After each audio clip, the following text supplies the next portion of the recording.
All right, our next topic is control frameworks.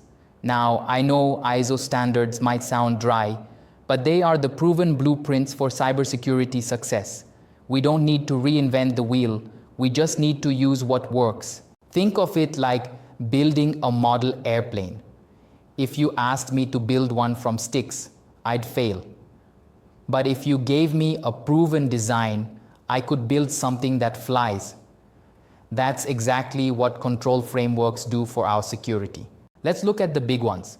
ISO 27001 and 27002. They go together, but they are different.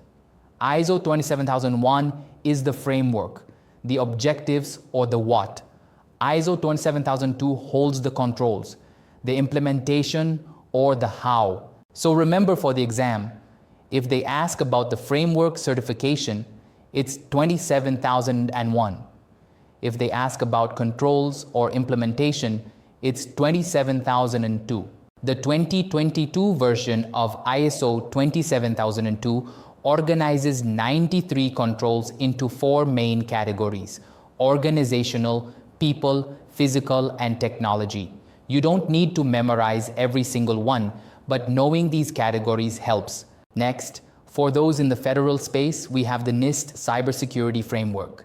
This establishes a baseline for federal systems to ensure we identify, protect, and recover our assets. The core functions are identify, protect, detect, respond, and recover.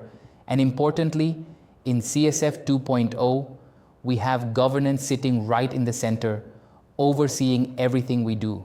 Then there's CMMI, Capability Maturity Model Integration. This comes from the idea that a good process leads to a good product.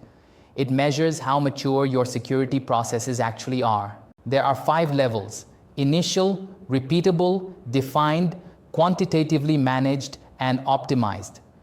Most organizations aim for level 3, which is defined, but high security environments might push for level 5.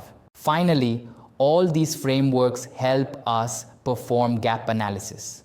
We identify our current state, define our target state, and then build a roadmap to close the gap. That action plan becomes your information security program. That is where the rubber meets the road, taking us from where we are to where we need to be to keep our organization secure.